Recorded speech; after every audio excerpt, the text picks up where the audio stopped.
Welcome to this edition of Morgan You Asked For podcast. Wednesday night, the 4th of February. Kind of and we'll get to it towards the end, but a pregame / lead-in show to the Iowa basketball game tonight that just starts at 10 o'clock Iowa time, which is very weird for basketball fans around here to be starting a game on Wednesday night at 10 o'clock, but it is 8 o'clock out in Seattle. So late night game out there gets us a really late night here in the Midwest. And if you're on the East Coast, which I know Chris Hassel's a fan, it won't start until 11 o'clock. So well after midnight when that one will be over. We'll talk about the Hawks here in a little bit. We want to welcome Trevor Voss into this. I'm Ryan Morgan. For those of you who might be new to us, and I did see this last week where we had more people from New York. We had someone from Liberia. I'll be honest, I'm pretty good with geography in the world. I don't know where Liberia is in the world, which is kind of weird and random, but it is what it is. We do thank everybody for tuning in, for paying attention to the podcast or YouTube or Facebook, wherever you might get this. We do appreciate it and ask that you spread the news and if someone you think might like this, just tell them about it and tell them to tune in and they might like it. Hopefully my voice gets better. I've talked a lot here the last few days in PE class. We're starting the Olympics, Trev, and the Olympics are coming up. We're not going to talk a lot about them this time. We might next week, but doing Olympic stuff in PE class. Olympics coming up on Friday. And Super Bowl this weekend. So lots of sports coming. But, Trev, welcome. And let's start with the Super Bowl. We'll kind of get your take right away. Well, we talked about it a little bit before we got started here. This is kind of a really unexpected Super Bowl. Before going into the season, hardly anybody had either of these teams making it, let alone both. So I think that's why it doesn't have quite as much buildup or anticipation this year as we've seen some in the past. So I think that is part of it. I think they said if you combine both these teams' preseason odds, it was the biggest long shot Super Bowl matchup since they started keeping track of those types of odds, however many years it's been. So we also talked about, too, that there's not a lot of personalities. Sam Darnold, still people have question marks about him to an extent. He's not a big personality guy. Obviously, you don't see him doing a bunch of commercials and all that. And Drake May's still a young guy. So I think that has part to do with it. Honestly, the biggest celebrity in this game, as far as the real popular players, is probably going to be Stephon Diggs for good and bad reasons. Yes, and that is a big thing. And we talked about before the show, and I've read over the week or so leading up to this game, week and a half now, that in the last 10 years, it's been Brady or Mahomes, and then one time it was Stafford.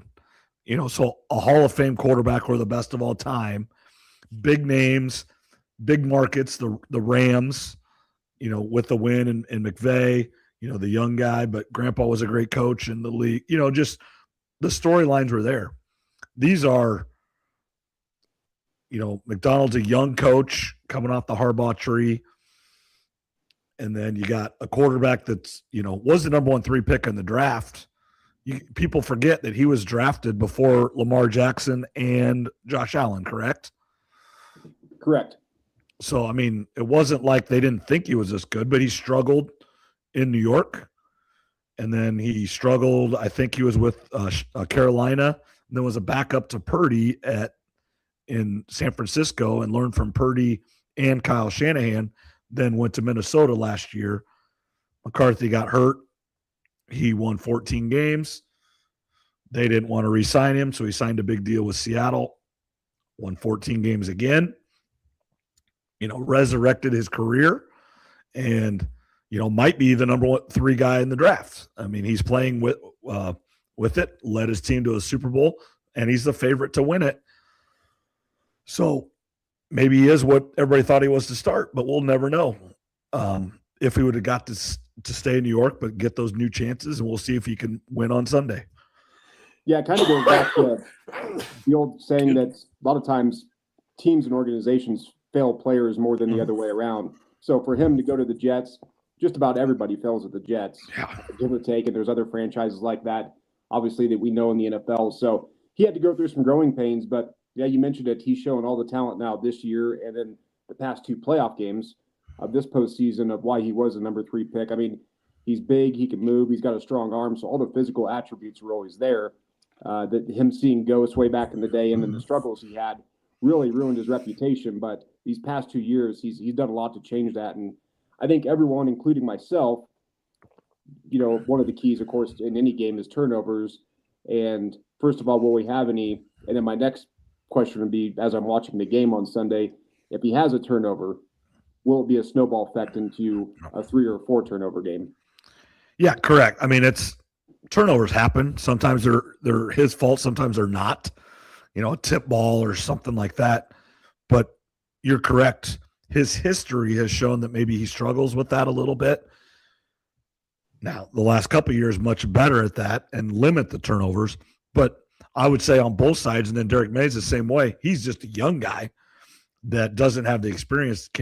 Will he let a mistake really affect the rest of his game, or will it continue his great play and not let one mistake snowball into others? And that goes with the team as well. And I do want to get into Vrabel being a coach. Obviously he has Super Bowl rings as a player with the Patriots and going back, but this is his first time in the Super Bowl as a coach. I believe he did get to the AFC Championship game with the Titans, correct, though? That's correct. Yeah, so, I mean, he was close, just didn't quite get there. And you got to understand that sometimes it's time for a change, but if you're the Titans, you just got to be looking back. They're on, their 3rd new coach since he left, and it's like, what is going on?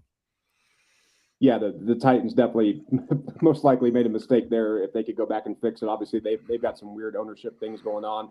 I do think the Titans did a good job in their coaching hires this cycle. We'll see how it works out for those guys. But yeah, for this game, the Patriots are definitely going to have the coaching advantage just because Vrabel and Josh McDaniels either played or have coached in so many of these big games. So they know what the week's like.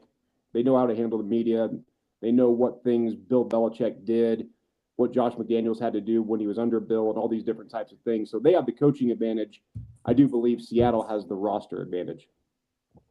Yeah, I mean, what is the spread as of today? Do you know? Spread's still at 4.5. Okay, so for the Seahawks. So it's more than a field goal. So they do definitely think Seattle is better.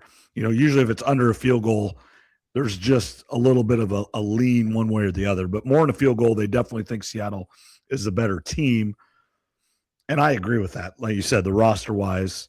And then Darnold does have more experience. And May has not played great in these playoffs, and potential injuries / just he's a young guy. Now, people do forget or maybe don't know that he comes from a family of great athletes. Like his brother was one of the best basketball players, played basketball at North Carolina.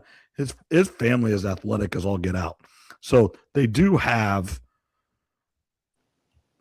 have a background, and obviously these guys are always great, but he has been there, done that, seen that with family members as well. Yeah, when you talk about his struggles, it's probably been a little bit of a combination of stuff for these playoffs. I do think he's really made some mistakes. He's had a little bit of fumbling issues, but also his offensive line hasn't been the best in these playoffs. Now, they played some tough defenses, and I think that could be, as long as Sam Darnold doesn't turn the ball over. If we talk about the Seahawks defense, and a lot of people are saying these are 2 teams that aren't really great because, again, these are teams that we didn't expect to be here. But if you look at the history of DVOA, a DVOA is a stat to measure defenses, against expected average. Seattle's defense is the 13th best rated since 1978. So if the Patriots' offensive line struggles, I think this thing could get ugly. Yeah, and they played Houston, Denver, and now Seattle's defenses. Are those the 3 best defenses in the league? Well, the Chargers too. So I forget what stat it was, if it was points or total defense or what. But if they do win the Super Bowl, I think they'd be the first team to beat 4 out of 5 top defenses in whatever statistical category in a playoff run, a single playoff run. So, yeah, I mean, the Patriots are no slouch, but I do worry about the Patriots' offensive line in this one. I think that is going to be the Achilles heel for him, and that's the difference in the game for me. Yeah, and let's go ahead. We can kind of make our picks. I'll start here. I am going to pick Seattle to win this game. Now, I am not always going to make that pick in some of our other games that we are, because there is some strategy / gameplay involved. But just straight up, who I think is going to win the football game, I am going to pick Seattle. And I do think it is by 10 points or more. But I do think if Darnold makes that mistake, it could go the other way, but in a dogfight all the way to the end. Yeah, I've got Seahawks 27, Patriots 16, so I got an 11-point win for Seattle. And one thing about Mike Macdonald, he's played 10 quarterbacks that are age 25 or younger, and those quarterbacks are 1-9 versus him. So with Drake maybe in 25, that's another statistical category that leans in the favor of the Seahawks if you're looking for one for a deciding factor. But obviously, if Sam Darnold plays a clean game, I think Seattle gets this one taken care of. But with the way that the Patriots offensive line and Drake May looked this postseason, I think this is going to be about a 10-point victory, give or take. Yeah,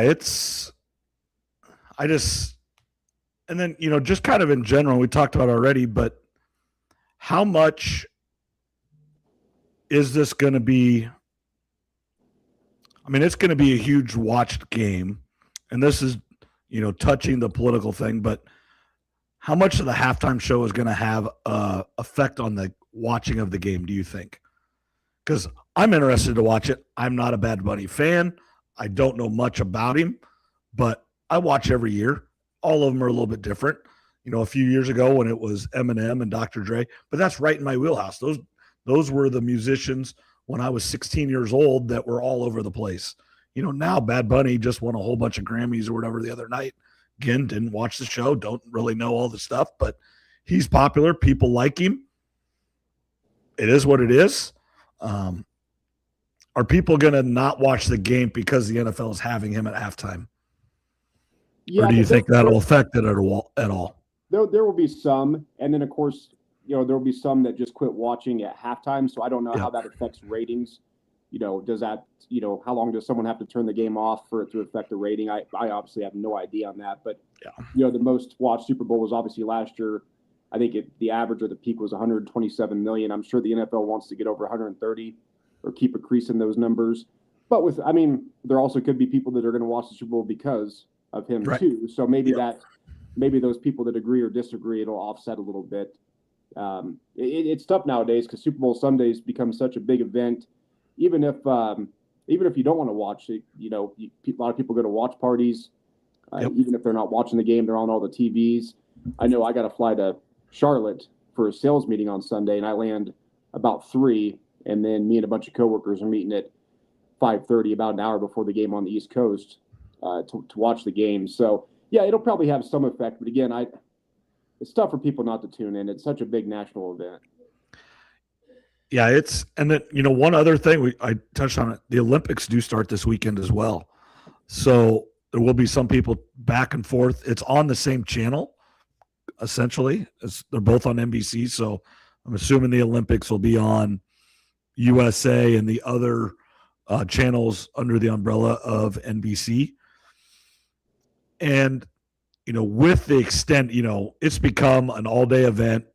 The game starts about 5 o'clock or so here in Iowa. And at noon, you're going to already have some of the Super Bowl stuff on, but it probably will be on. But I'll have another TV where I have the skiing or whatever else is on for the Olympics, or usually there's a good basketball game or something before the game as well. So there are other things on, and I don't know how that works either, where you turn it off or turn it on. And one thing, kind of a thing last year was to see a three-peat. We've never had a three-peat. That was an opportunity to happen last year. So I think there were some random people watching that game, seeing if that would happen, because that would have been history last year. Yeah, you're exactly right. The three-peat, the whole Taylor Swift effect. She had her own crowd that she was bringing into the game. So maybe this singer will do the same. I don't know to the same extent, of course, but there's that factor, like you said, some political stuff going on.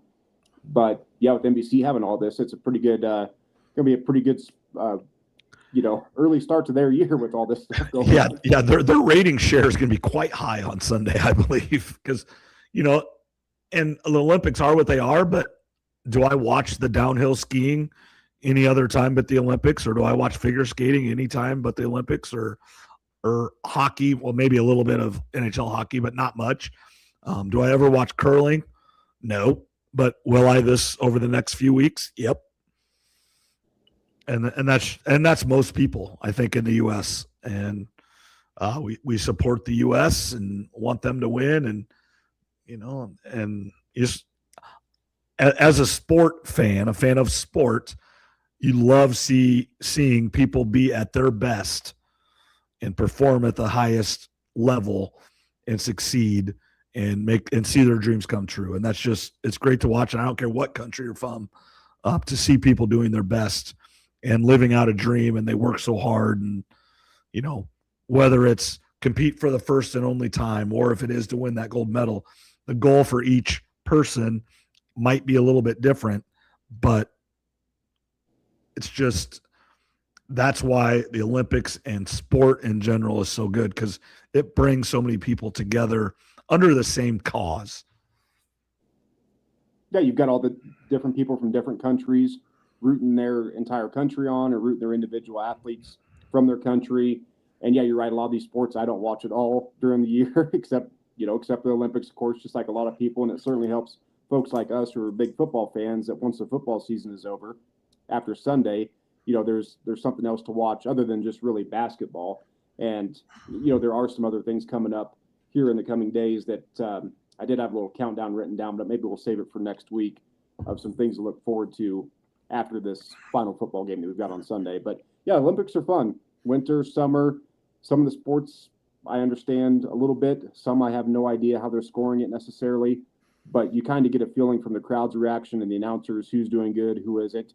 Obviously, track and field, it's pretty easy. Whoever crosses the finish line first type of deal. Or you got basketball or hockey, it's whoever scores the most points. But there's the other ones that, like I said, you only watch during the Olympics, and it's kind of fun not to know all the rules too. Right, and I look at like a sport like luge or skeleton and the bobsled, where you do like 4 runs, and it's a total time of like 5 minutes, and they're all within half a second. It's like, holy smokes, all the variables involved, and they're all that close from first to second, or second to third, or first to third. It's a second or two, and it's craziness. Yeah, the best of the best in the world. So it is crazy how close some of those times are, and the margin for error from a gold medal to not even placing. All right. Anything else with the Super Bowl? Or I think we did a pretty good job of that. Anything else you want to hit with the Super Bowl? No, I think weather should be fine as far as that goes. San Francisco can actually get a little bit rainy, Yep. Well, year round in certain times, and a little bit cooler. But I think it should be around 55-ish and cloudy during kickoff, because it'll be 3 or 3:30 out in near San Francisco. Okay. Who do you think will be MVP? That would be the one. I know you're big on that stuff. Well, with my prediction, I'm going to go with Sam Darnold. Yep. Okay. Yep. I didn't know if you had Smith and Nigba, or however you say his name. I mean, obviously he could if he had 3 touchdowns or something like, but usually the quarterback would also have 3, and probably more than that if he has that many touchdowns. So yeah, I'll definitely have some play on some defensive players in case they have a defensive touchdown, or maybe Raheed Shaheed, if he has a special teams touchdown and a receiving touchdown, maybe he could be a long shot MVP type guy. But if I had to make my official prediction, I'd go with Sam Darnold. Yeah, I would be the same way there. All right, now let's go to what used to be a huge day, and probably there's many people listening right now, or that will listen in the coming days. Today is National Signing Day for college football. This used to be a huge deal. I mean, there were parties, there were Iowa State staff would go down to bars in Des Moines and Ankeny and celebrate. You always had big press conferences. You sat around. I mean, I remember when I was there, you sat around and watched the fax machine for all your guys to come in. I mean, it was craziness. And there actually are still a lot of people. Now, I don't know if it's the fax and stuff, so many, but people that signed. I got, obviously I follow Iowa State football, and they had several people signed today. And they actually flipped a 4-star recruit that was going to go to Washington State. I mean, now, that's not a huge surprise to come to Iowa State. And then, but on the flip side of it, we also lost one of our better recruits, and I believe he signed with Oklahoma State. And that was always the case. That's nothing new. But when I heard that this morning, and I started seeing that on X and Facebook and I think Instagram, all of them, I follow Iowa State accounts, I'm like, huh. And it is. It's always the first Wednesday in February. And it's just how much that early signing period has changed it. And the transfer portal is so much more important. High school players they're not counted on. And unfortunately, you look at a class, let's just say between December and now, they signed 20 guys. 15 of them aren't going to finish their career at Iowa State. And that's just the reality of today. And it might even be higher than that. I didn't even know today was National Signing Day until I got on social media and I saw Eli Campman signed with Iowa, the son of former Iowa great Aaron Campman. And I was like, oh, okay, it's National Signing Day. Because, that makes us feel old, too. Yeah, every time I got on Instagram or Facebook, feels like, a couple times a week here and there, I see someone's committed to this school or that school or to Iowa. So it's tough for me to really even keep track of it. But, yeah, back in the day, I remember 2004, Derek Williams was the number one recruit in the nation, and he signed with Penn State. And it was a big deal. ESPN ran a bunch of promos about it, commercials. And I remember watching his announcement with my buddies in my grandma's basement. That's how big of a deal it was. Mm-hmm. And now it's like, like I said, I don't even keep track of any of it because as you mentioned, you bring in all these players and, half of them are going to transfer or not finish with their careers at some of these schools. So it really doesn't matter until you get closer to the start of football season. Then you start really looking at the depth chart, who stayed, and then all the rumors come out of who's unhappy and when are they going to leave, and it's a lot to keep track of anymore. Yeah, I was listening to a Cyclone podcast and they talked about Paul Rhodes when Alan Lazard. He showed it, in his press conference, showed that he sent his letter of intent because Bobby Elliott, who was at Iowa State, had went to Notre Dame, and they tried to recruit him. And then Iowa was obviously trying to get him to flip, and that's when Iowa State wasn't very good. And Lazard was the best player in Iowa. He was a legacy player at Iowa State. His dad played there, but, it was he had committed there, but until you sign, it was always a little bit of free game. And he was just, how Paul Rhodes was, just so proud and man of integrity, kept his commitment for 14 months. They played it this morning on the show. It was just how different it is. I don't know if they're even doing anything today to celebrate these guys signing. One, we don't know who any of them are. None of them are from Iowa. And two, we don't even know the coaching staff that signed these guys. I mean, and that's no one's fault. We talked about last week how Jimmy Rogers started to make the rounds, and he is.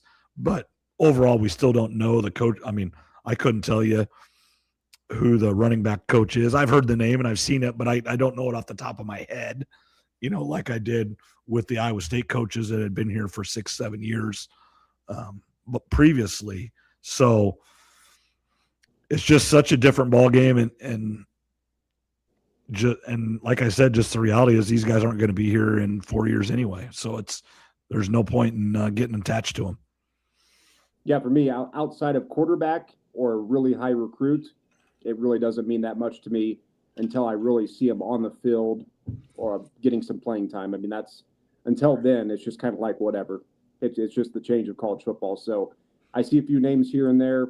I said Eli Campman was one that kind of caught my eye, but other than that, it's just, okay, here come these guys. I'll see how long they are here, and I'll dig into them more and root for them more once they start playing, if they ever do. Yeah.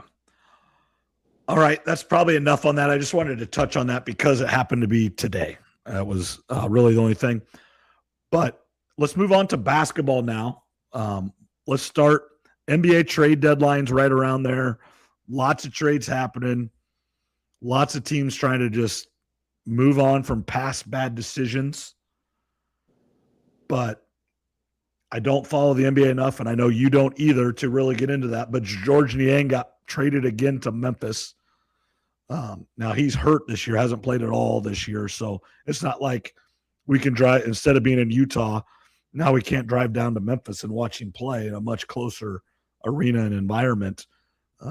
He's hurt this year. So, but he's one of those guys. He's been in the league a long time, but he's going to have in his basement 7 or 8 uniforms, throughout his career to hang up. And that's kind of, it sucks, but it's neat at the same time. But main thing, let's go college basketball. We flipped the calendar to February. We're in the first week of February. Iowa State is still, a week and a half away from really the teeth of their schedule. Once Valentine's Day hits, it's on from then on out. They play almost every game from then on out as a quad one opportunity. It's the who's who of the Big 12, and this year the who's who of college basketball. Arizona's number 1. Houston's in the top 10. Baylor is about top 15. Texas Tech's a top 15 team. It's just that's who you're playing from there on out because they haven't played them yet. The Big 12 definitely backloaded it. Arizona's in the same spot. They're the number 1 team in the country, undefeated, but they play about the same schedule Iowa State is coming up. They just haven't played that many teams yet that are any good. They played at BYU, good win, but they got to play Houston. They got to play Texas Tech. They got to play Kansas. It's just, that is the Big 12 coming up. They backloaded it for a reason and to get the eyeballs on it in the second half of February. And now is the time where you start going and checking Joe Lunardi. What seed are you? That's number 1. And then also location. And now if you're Iowa, I think as of today, you're safely in the tournament. And yes, you would love to play in a relatively close spot. St. Louis, Oklahoma City are the 2 close sites to here for the first couple rounds. So yes, you would love to play that. But overall, you're looking at the seeding way more important than the spot. If you can jump up to that 6 or 7 seed, but play in San Diego, I don't even know if that's a site. You would much rather do that than be an 8 seed and play in St. Louis. Because you have the way better chance of getting to the Sweet 16 out of San Diego. Now, you're Iowa State. A little bit of that. Would you rather be a number 1 seed and have to play in San Diego? Yes, but if you're the 1 seed, you get that advantage. You're going to be playing in St. Louis. Now, you're also fighting a 1 seed with Illinois, who obviously is even closer to St. Louis than you are, and Michigan, Houston. Then you got Oklahoma State there, or Oklahoma City. There also Houston would be in that conversation. But Iowa State is in a position where you're fighting. I think a 1 seed would be very, very difficult. Now, if you end the season, if you would win the Big 12 with only 2 losses, and then you would win the Big 12 tournament, if you run the table, you might be the number 1 overall seed in the country. I don't think that's going to happen. They're going to lose some games. In fact, if they lose 2 or less, I'd be ecstatic, and it really doesn't even matter who they are to. But you want a 2 seed, you want a 3 seed, but you are also worried about where you're at. You want to be in the Midwest region. You probably don't care a whole lot whether it's St. Louis or Oklahoma City. St. Louis is closer, but Oklahoma City's not that far either. So fans will go, but you want that Midwest bracket so then you can go play in Chicago. And if you're the 2 seed playing in Chicago and then you might happen to have to play Michigan as a 1 seed, like if it ended today, that's probably what would happen. You're okay with that. Because if you're the 1 seed in Chicago, you're going to play Michigan as the 2. So it really doesn't matter. And that's the game you're going to have to win to get to the Final Four anyway. So if you're Iowa State, you're a much more, where are you at for that Sweet 16 game? You got to get there, but you want to be in Chicago. definitely being closer to home, obviously for Iowa or Iowa State, as you mentioned, is going to be a big help compared to some of the other sites. I really haven't watched a lot of men's basketball yet. I will start after Sunday. I was talking to Cody about that a couple of nights ago, and I was just kind of looking, obviously on the KenPom rankings, and he's got Iowa State 4th overall. And with offensive rating and defensive rating, we've talked about that in the past. When it comes to tournament time, you really want to be in about the top 25 for both of those. Iowa State's ranked 6 in offense and 6 in defense. Now, a few teams ahead of them and a few teams behind them are ranked really well, as you would expect. But to be 6 and 6 in those rankings, I always go to that because, again, I don't watch a ton of these first half of the season of men's college basketball. So that's kind of where my starting point is. And then, of course, looking at the betting odds, you can get Iowa State right now, 15 to 19 to 1, along with some other pretty good schools, Kansas, Florida, Illinois, Purdue. I mean, there's some good schools. You can get Nebraska anywhere from 25 to 30 to 1. So there's some good teams that you can get that are kind of bunched together if you're looking to do some action right now. Yeah, Kansas is a team right now. If Peterson is healthy and he can play 35 minutes like he did the other night against Texas Tech, they are a problem, and they could go a long, long ways. And another show I was listening to, I can't remember who this one was. I think it was a different one, or maybe I think this one was a different one because this was an interview with another guy that has nothing to do with Iowa. This was like a national writer. Kansas has a dude that can go win the game for you. Arizona has a dude that can go win the game for you. Houston has a dude that can go win the game for you.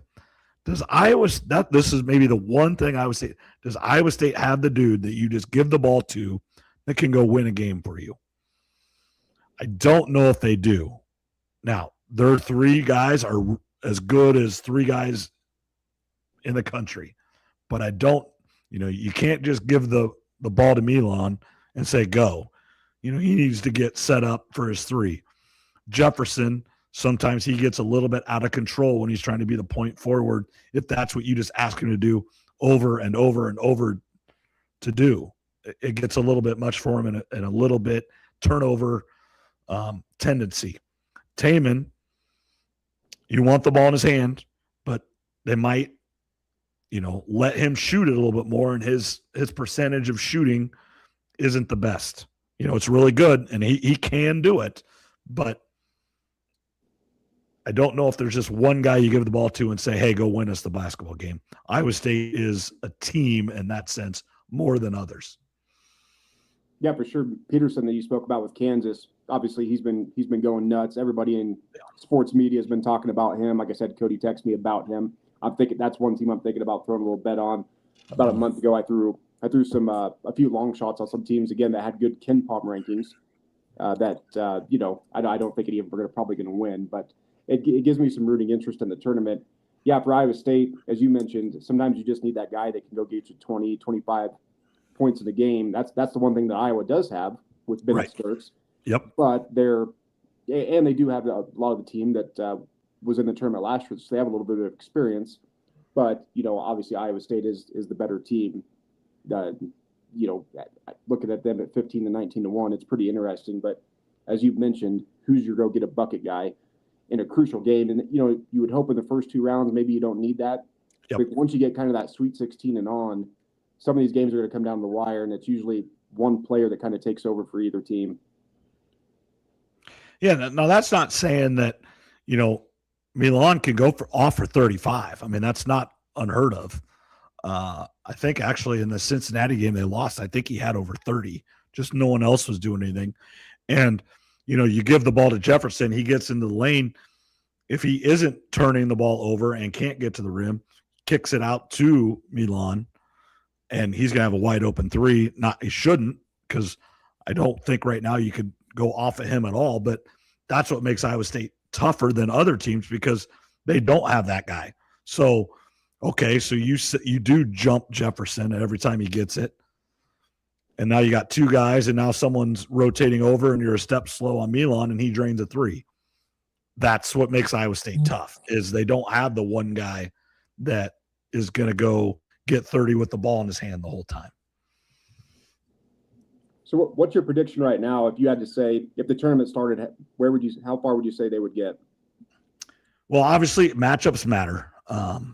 I think they are one of the last 2 seeds or one of the first 3 seeds, if I had to make a guess. So I do think this team is, obviously health. Yeah. If it started today, as far as I know, everybody's healthy. I think they get to the Sweet 16 with being favored in that game to get to the Elite 8, and I do think they get to the Elite 8. And then it really depends on that matchup. They have the team to win that game. They really do. They have to play really well. Their ceiling is definitely Final Four. I think their base at today, as it stands, their base would be Sweet 16. Yeah, that's my if they don't make even with one injury, I think this team's good enough. They should make the Sweet 16. That definitely should be the baseline. Yeah, I was going to say it feels like Sweet 16 would be the bare minimum. Hopefully, if injuries are okay, and that you hope that this can kind of be the year that maybe get a little bit further. Yeah, if everybody is healthy and they get the Sweet 16 and lose, it's going to be a disappointment. Obviously, if injuries happen, then that changes it. But the way it's designed right now, if the tournament started today and they did not make the Elite 8, it would be a disappointment. And if you had to pick today who the national champion would be as of right now, who would you pick? Because I like I said, I haven't watched much, so I'm just kind of looking at the rankings here, and some of these teams I've known have been good this year. But who would be your pick right now to win it all? I don't watch a lot of other teams, just with my umpiring, watching Tyler, watching Connor, weekends, basketball. I don't sit around at night and watch college basketball. But everything I read, what I have watched, I do think Arizona is the real deal. Now, and then the other one that I think is sneaky good that, had been really good, and then last year it fell apart. But I think UConn is really, really good. Now, Arizona went in there and beat UConn, which is why I think Arizona will. But I think UConn's going to have something to say about it. One reason is the Big East is not as good as it's been, so they're going to stack up a bunch of wins. I think their 1 seed is almost a lock unless something haywire happens to them, just because of, Arizona is undefeated, number 1 in the country, and well-deserved. But they're going to lose a game or two, just like Iowa State's going to lose a game or two coming up, just because of who they play. And when you play 4 or 5 top 15 teams in a row, you're probably going to lose one. That's just what happens in college basketball. It's been since 1976 that a team has been undefeated through the whole thing. Now, Kentucky went to the national semis it's probably been 10 years ago now. Time flies, but it just undefeated teams just don't happen anymore in basketball. So, but I would say Arizona or UConn are my 2 picks as of today. Okay. Yeah, like I said, after Sunday, I'll definitely start watching more basketball. Of course, I'm going to watch the Iowa men tonight. Once we get off here, I know they've got Washington tonight, and then just looking ahead at their schedule, Sunday versus Northwestern, and then the following Wednesday at Maryland. So those are their next 3 games. I did look at some bracketology earlier. It looked like they're projected an 8 seed as of right now. Yep. And I don't know what record they need to officially get to ensure that they get in the tournament. I know I was just looking, there's 39 days left till Selection Sunday.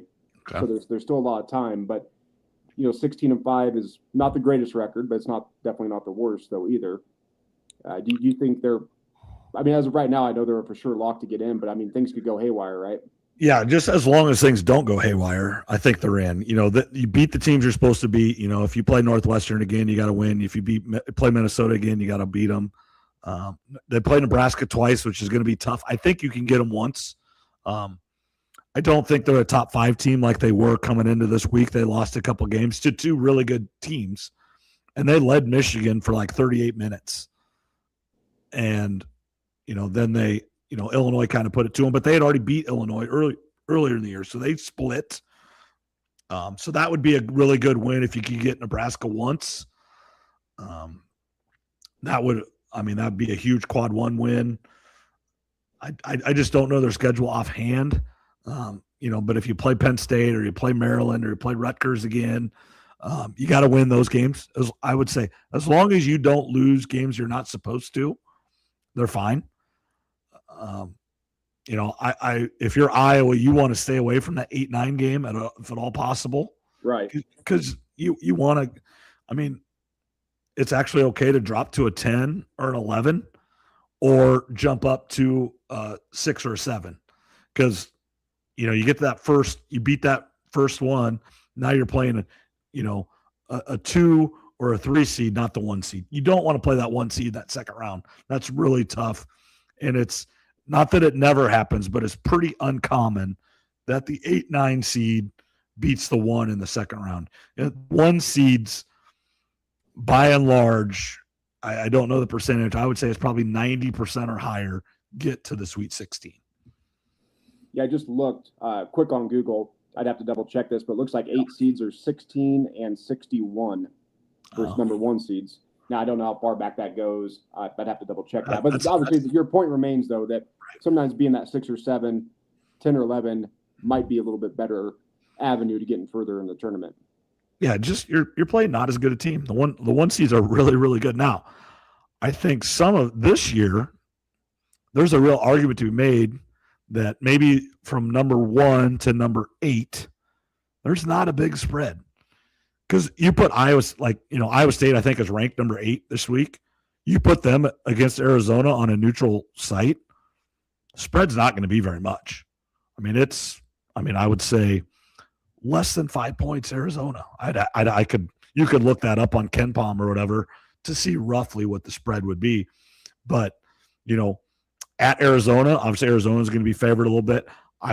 In Hilton Coliseum, it's going to be about a pick 'em, I would think. I wouldn't think it'd be more than 2.5 points Arizona. I really don't in Hilton. So there's your 1 and 8. That's your bottom 2 seed versus your top seed overall if the tournament started today, if you go by the rankings. And then, Illinois is really good. That's a team that's kind of sneaky good. I think Houston is sneaky good. And then UConn is UConn. Hurley knows what he's doing. Been there, done that, so they're going to be tough out. Iowa doesn't want any part of several of those teams. And Iowa State doesn't want any part of them until you have to in the Elite 8, or, then you have to. You're going to play a really good team. But you don't want to drop, if you're Iowa State, you don't want to drop to a 4 and have to go play Michigan and Chicago in the Sweet 16 or go play UConn. You don't want that. That's going to be a really tough ask. For sure. Someone I was listening to just a couple of days ago, they were saying this year it feels like there's legitimately 10 to probably 14 teams that can realistically win the national title this year. Mm-hmm. And that doesn't feel like that a lot of years. It feels like it's more 4 to 5 teams. This year he was saying like 10 to 14 realistically. That you like I said, if there's some 20 to 25 to ones that you like right now, maybe there's a little bit of value in it. It could be kind of a wide open March Madness this spring, which always makes for a good tournament. Well, you think about it this way. When Iowa State lost to Kansas 2 weeks ago, Kansas was not ranked. That's insane. And I'm not putting – they would be one of those 10 to 14 teams that could win the whole thing. And they weren't even ranked 2 weeks ago. Now, they got a player back that's going to be most likely the number 1 or number 2 pick in the draft. That helps a lot.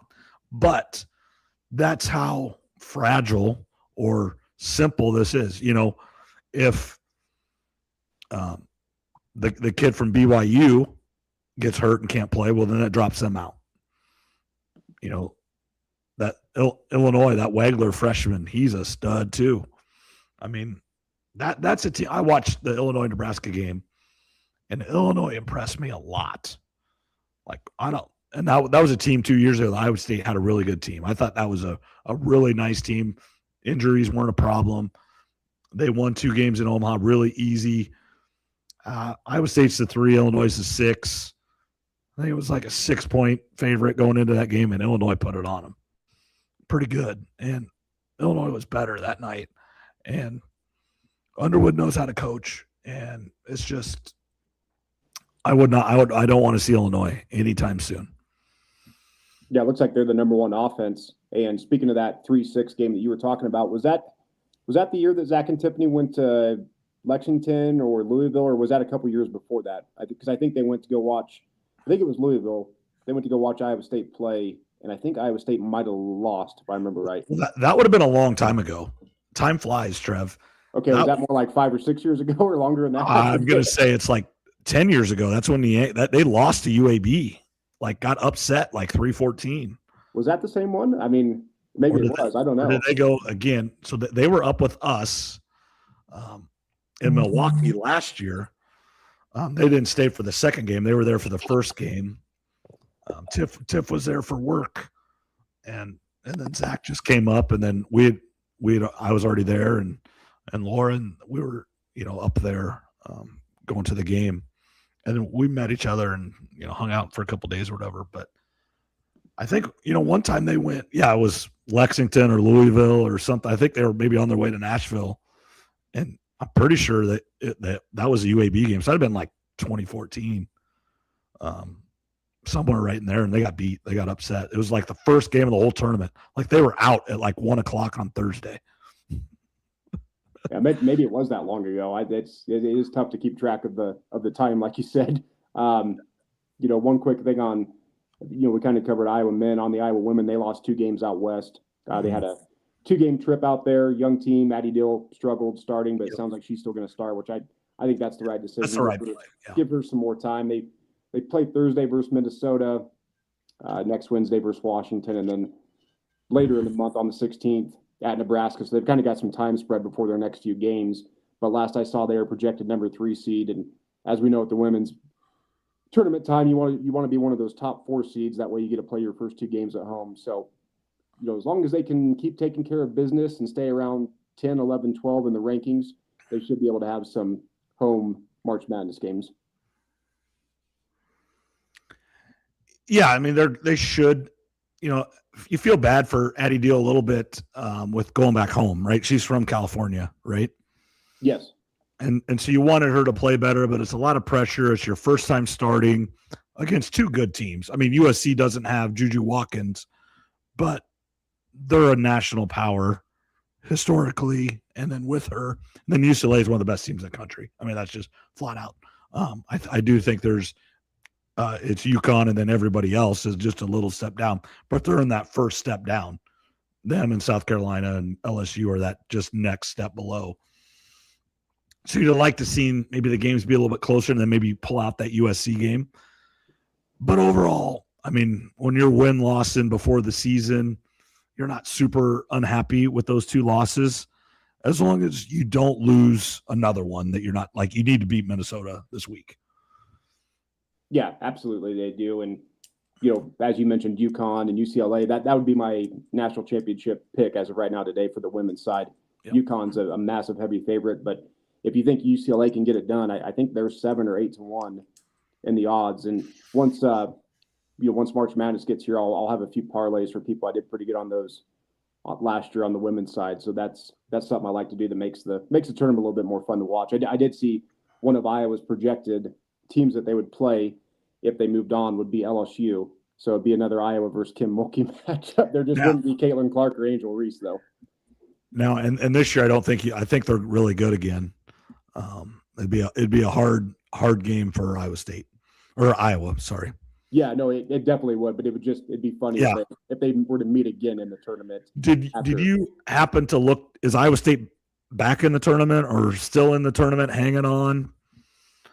Yeah, I think they were. Pretty sure they were. Bracketology. NCAA women.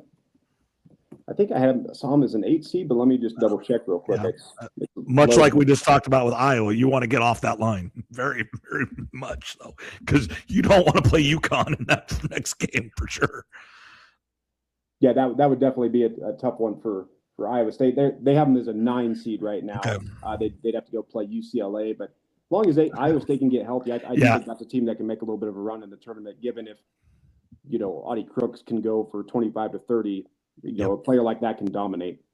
Well, yeah, she's done that in the tournament. I think she had like 40 points against Stanford 2 years ago, her freshman year, and that's kind of when she broke out herself.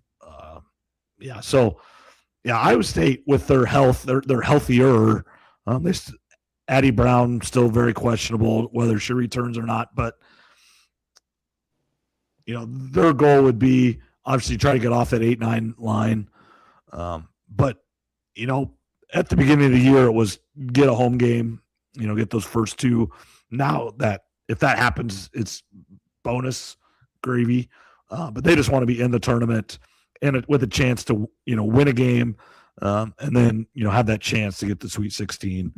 And hopefully Addie Brown can come back by the middle of September or March there and give a boost and then kind of be sneaky good because, when she played and was playing well, they were undefeated and they beat Iowa. Iowa's a top 10 basketball team and Iowa State beat them straight up, so healthy Iowa State's probably a top 10 team as well. And, that would get you a Sweet 16 trip if you're one of the top 10 teams in the country, obviously. So hopefully she can come back and be a great contributor to the team, but very questionable at this time. Yeah, for sure. If they get healthy, that's the team I'll be looking at in bracket challenges and, like I said, parlays, because not a ton of people still are paying attention to the women's game as much as the men's, though we have seen it grown. So Iowa State's one of those teams, of course, you and I know if they're at full strength, they will be better than what their seed is most likely. Yeah, I would agree with that, and I do think if she comes back and shows she's healthy, I do think the committee will take that into play. Where with her they were undefeated. I think she might have played against Baylor, but she did not play well or very much, and you could tell she was hurt. And then she sat out the rest of those. She only played like 10 minutes against Baylor. I think I could be wrong there, but she was not healthy against Baylor. They lost, and then obviously they went on another 4-game losing streak. But she can come back the last week of the regular season and in the Big 12 tournament, and they can get to the Big 12 tournament title game or something like that. Maybe resume-wise, they're a 7 seed. Well, maybe they give them a 6 because, they've got their girl back. They were this before she was hurt. Maybe you can get a seed line there. I don't know. No, that's definitely a possibility. And, yeah, like I said, we're only just a little over a month away from the Selection Sunday, so it's coming up quick on us. Yeah, absolutely. All right. Anything else? We're just shy of an hour here, just right before 10 o'clock, and let everybody go watch the Hawks. The Hawks need to win tonight. This is one of those. If they lose, this isn't one of those you have to win this game. This is one. If you want to get off that 8-9 line, this is a game you need to win. They've been out on the West Coast for a few days. It's on the road in conference play. Washington, they're not the best team of the Big Ten, but they're definitely not. They're not Oregon. They're a lot better than Oregon, and you got to play well. Yeah, hopefully they do, and I'll be tuning in once we get off here.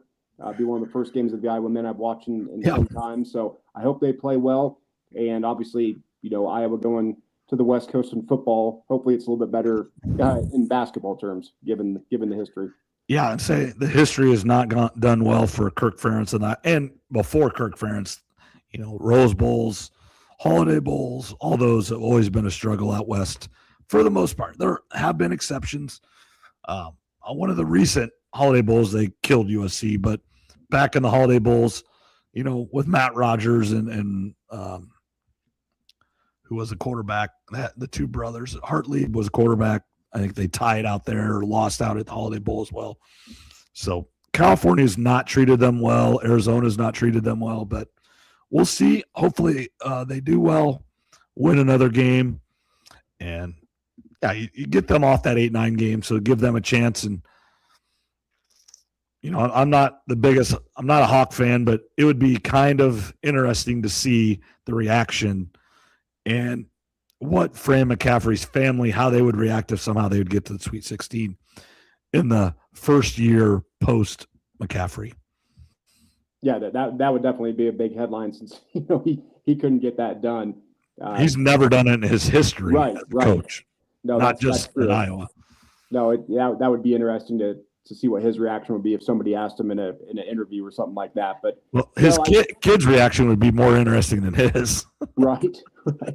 No, that would be something. No, hopefully everybody enjoys the game tonight. I think Iowa's a slight favorite, and fingers crossed they can get the win and play well tonight.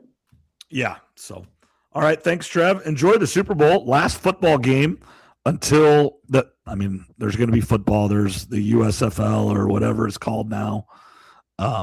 XFL. I don't know what it is, but there is that coming up. If you love football that much, we will be talking draft time and free agent and combine. The NFL never stops, but this will be the last football game that really matters until I think college football is back a week next year. Like Iowa State's first game is September 5th, which is almost 2 full weeks after last year's first game. Well, obviously that was a week early, but just the way the calendar falls, that first game is always right around Labor Day, but Labor Day is like September 6th or whatever, or 7th, whatever. It's about as late as it can be. So everything's back a week, and obviously, Iowa will be looking to get to the playoff, and then Iowa State, complete unknown, and we'll see how it goes starting in September.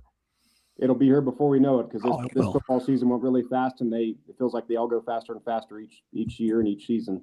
Absolutely. All right. Thanks, Trev. It is 10 o'clock, right about when we said we wanted to be done, right at an hour on the show. And thanks, everybody, for tuning in. We appreciate it, and we'll talk again next week. Have a good one.